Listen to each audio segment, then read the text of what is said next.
आजकल हर दूसरे आदमी को विटामिन बी 12 की कमी हो रही है और इस पर हर किसी का एक ही सवाल होता है कि क्या कोई तरीका है जिससे हम हमारा विटामिन बी 12 बढ़ा सकते हैं। और अगर हमारा विटामिन बी 12 बॉडी में कम हो जाता है तो इससे हमें तकलीफ क्या होगी। तो इन्हीं सारी बातों का जवाब आज हम इस वीडियो में जानने वाले हैं। इस वीडियो को एंड तक ज़रूर देखें। नमस्कार दोस्तों, मैं हूं डाइटिशियन राशि अग्रवाल और आज आप सभी का मेरे चैनल पर स्वागत है। तो देखिए, हमारे ब्लड में जो बी 12 की नॉर्मल मात्रा होनी चाहिए वो होनी चाहिए 200 से लेकर 900 पिकोग्राम पर ml तक। यानी अगर आपकी बॉडी के अंदर इस रेंज के अंदर विटामिन बी 12 है तो आपकी बॉडी में कमी नहीं है, लेकिन अगर 200 से नीचे इसका लेवल है तो आपकी बॉडी विटामिन बी 12 डेफिशिएंट है। और वहीं अगर ये 200 से लेकर 250 पिकोग्राम पर ml होती है तो इसको बॉर्डर लाइन कंसिडर किया जाता है, यानी आपकी बॉडी में जल्द ही विटामिन बी 12 की कमी होने के चांसेस बन जाते हैं। और अगर हम बात करें कि डेली हमें कितना विटामिन बी 12 लेना चाहिए, कितनी इसकी रिकमेंडेड डोज है, तो वो है 2.4 microgram per day vitamin B 12 आपको डेली लेना चाहिए। तो ये दोनों ही फिगर्स बहुत इंपॉर्टेंट है, इनको ध्यान रखें। बॉडी में विटामिन बी 12 की कमी होने से हमारा नर्व इम्पल्स ट्रांसमिशन जो है वो अफेक्ट होता है, जिसके कारण बहुत सारी दिक्कतें पैदा होती हैं।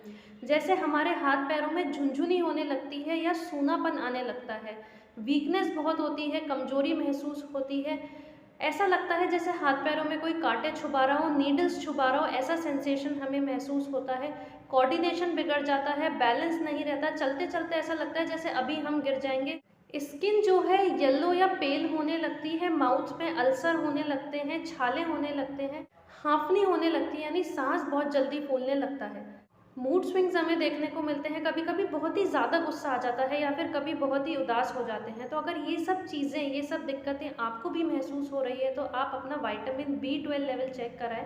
तो अब अगर कमी है तो उसको ठीक कैसे करें, तो आपके लिए यहाँ पर एक बात जानना बहुत ज़रूरी है कि जो विटामिन बी 12 है मेजरली एनिमल सोर्सेज में ही पाया जाता है। और इसीलिए आपने ये भी सुना होगा कि जो भी लोग वेजिटेरियन डाइट फॉलो करते हैं या वीगन डाइट फॉलो करते हैं उनमें विटामिन बी 12 की कमी ज़्यादा होती है। लेकिन मैं आपको एक बात बता दूं कि हमारी पेट की आंतों में, इंटेस्टाइन के अंदर ऐसे बैक्टीरिया ऑलरेडी प्रेजेंट होते हैं जो विटामिन बी 12 अपने आप से हमारी बॉडी के लिए बनाते हैं। तो ये कोई ज़रूरी बात नहीं है कि अगर आप वेजिटेरियन हैं तो आपको बी 12 की कमी होगी ही होगी। अब आप क्या खाएं जिससे आपका विटामिन बी 12 जो है वो बढ़ जाए। तो सबसे पहले तो आप ताज़ा दूध या उससे बना हुआ पनीर ले सकते हैं।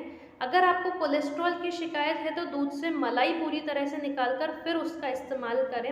अगर आप एक दिन में 250 ml दूध या पनीर उससे बना हुआ ले लेते हैं तो आपकी आधी विटामिन बी 12 की रिक्वायरमेंट तो वहीं से पूरी हो जाती है। इसके अलावा आप दही या योगर्ट का इस्तेमाल कर सकते हैं। फोर्टिफाइड फूड्स यानी बहुत सारे खाने पीने की चीज़ें ऐसी हैं जिनमें ऊपर से विटामिन बी 12 ऐड किया जाता है, वो आप ले सकते हैं। इसके अलावा कुछ फ्रूट्स भी ऐसे होते हैं जिनमें हमें कुछ मात्रा में विटामिन बी 12 मिल जाता है। जैसे एप्पल के अंदर विटामिन बी 12 होता है, केले में आपको मिल जाएगा, ऑरेंज में मिल जाएगा और ब्लूबेरीज में भी विटामिन बी 12 पाया जाता है। इसके अलावा अगर आप हरे पत्तेदार सब्जियों का रेगुलर कंजम्पशन करते हैं, उसको रोज़ लेते हैं, तो उससे भी आपको कुछ अमाउंट में विटामिन बी 12 मिल जाता है और हमारी गट में तो ऑलरेडी बनता ही है। अगर इसके बाद भी आपको लगता है कि आपकी विटामिन बी 12 की कमी पूरी नहीं हो पा रही है तो मार्केट में मिथाइल कोबालामाइन की टैबलेट बहुत ही इजीली अवेलेबल होती है, वो भी आप ले सकते हैं और इसकी दवाई काफ़ी सस्ती भी होती है। इन केस अगर आपको बहुत ही सिवियर डेफिशिएंसी है विटामिन बी 12 की तो उस केस में डॉक्टर्स जो हैं विटामिन बी 12 के इंजेक्शंस रिकमेंड करते हैं, जो कि आपको बहुत ही शॉर्ट ड्यूरेशन के लिए लेने होते हैं। यूजुअली जनरलाइज्ड 5 से 7 इंजेक्शन रिकमेंड किए जाते हैं, वो आपको लेने पड़ते हैं ताकि जल्दी से एक बार जो आपकी डेफिशिएंसी है वो ठीक हो जाए। लेकिन ऐसा नहीं है कि इंजेक्शंस लेने के बाद आप लापरवाह हो जाएं, इसके बाद भी आपको अपने खाने पीने पे पूरा ध्यान रखना पड़ता है, वरना आपको दोबारा से इंजेक्शन लेने की नौबत आ सकती है। सो आई होप आप लोगों को ये वीडियो पसंद आया होगा, इसको आगे शेयर ज़रूर करें। धन्यवाद।